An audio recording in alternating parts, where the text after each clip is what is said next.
Hello and welcome everyone to another episode of Faye Fitness. Today we are going to continue on with our Women's Self-Defense series, and Ed has agreed to help us again as our practice dummy. So today we are going to learn how to attack a predator's groin area. So if this sounds like something you would be interested in, stay tuned and I'll show you how.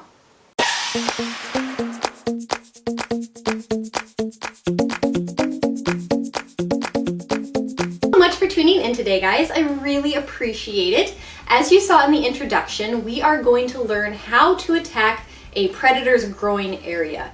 And as some of you may notice, we're back to the drawing and not something a little bit more three-dimensional. I do apologize when I was playing around with how to construct this particular body part for the film.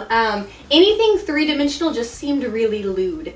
And I kind of wanted to keep it PG-13 for this series and not go into that R or X-rated category. So alas, we're back to just the drawing, but just use your imagination for this. So for part one, we're just going to go ahead and talk about what to do with your hands, your forearms, or your elbows, and then we'll move into the legs here in a bit. So depending upon where Ed is in relation to me, we have a lot of different options that we can work with. So for example, if Ed is coming straight at me and I want to use my hands to defend myself, a simple punch will do wonders. And you don't have to be very exact. On most men, this whole area is very sensitive. So even just a ballpark aim will still get the intended effect. Now, if Ed was beside me, say coming at me from the side, I also have a lot I can work with. I can punch out to the side, or I can do my little knuckle fist. So if you'll remember earlier, we, instead of having a fist, we just moved our knuckles up to make this nice little ridge. So I could again hit from the side or hit with that forward. I can also do a knife hand out to the side. I can do a hammer fist out to the side, or I could just, depending on Ed's height, whack straight sideways and hit his groin area with my forearm, or bend down a little bit and elbow him. And that's probably going to have the most power behind it if we're talking about a side hit, just because with our elbows we're able to use our left hand to grab our right and really drive it home.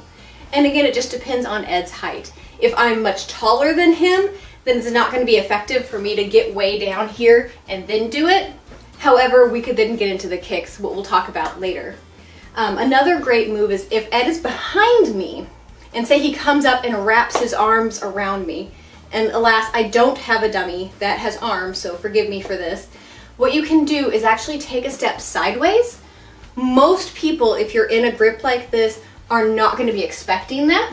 So while his arms may still be around you, step sideways and drive this arm straight back. And again, I don't know if you can see here, but it's going directly right into the middle of this drawing. So as long as your arms are down and not caught up in his grip, you can just slam it straight back and you will rack the heck out of him. And your hand doesn't even have to be closed. You just want this line from your elbow to the tips of your fingers to be making contact with that. And it's really gonna hurt. He's gonna let go of you and then you can run away. So, and the same thing goes for the other side of if his arms are around me, step out to the side and ram my arm straight back. So that is the arms and upper body. Now let's talk about the kicks, because that's the fun stuff. So if Ed was coming straight at me, my number one kick would be in the kickboxing world what we call a lead kick. You don't have to worry about proper form. You don't have to worry about the semantics. All you need to do is lift your foot up and extend it straight out. So I don't know if you've ever been like me and really lazy and say one of your dresser drawers in your bedroom is open.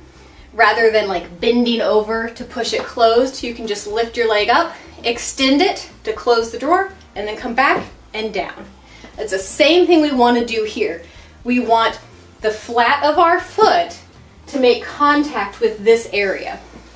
So again, we're going to lift our leg up, extend forward, kick as hard as you can, and then we're going to drop it.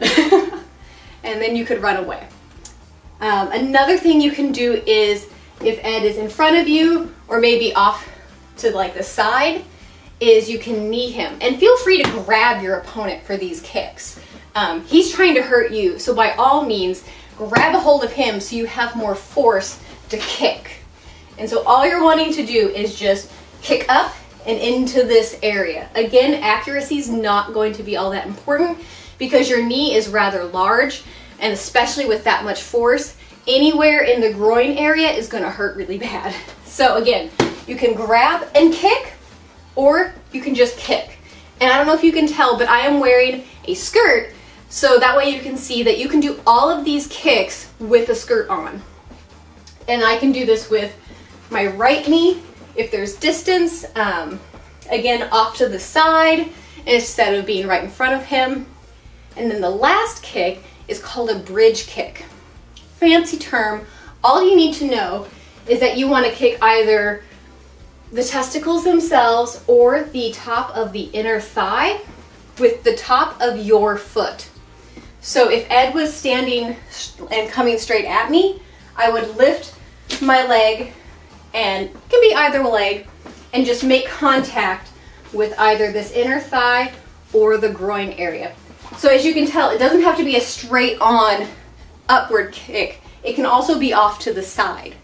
So I can kick to the side or to the side, and conversely, if Ed's over here, I can also kick to the side or kick more up and kick the groin area. Now with bridge kicks, the reason that this is effective is in the kickboxing world, when you get some force behind it, it really hurts. I've seen a 5'2" woman drop a 6'5" man to his knees by bridge kicking this inner thigh. And she did it on accident, but still, just so you know, it's a very effective move of just kick up and into this general area. And so that is it, guys. So thank you so much for watching today. If you have any questions, please leave them in the comments down below, and I will get to them as soon as possible. And check back next week where we move down a little bit into the thighs themselves. So we're going to cover the area between the groin and the knee. And so that will be it for today. Thank you all so much for watching. You guys are wonderful. Thank you for everyone who comments and has been having a dialogue with me. That's been so great. I really appreciate that. And I will see you all next week. So until then, bye guys.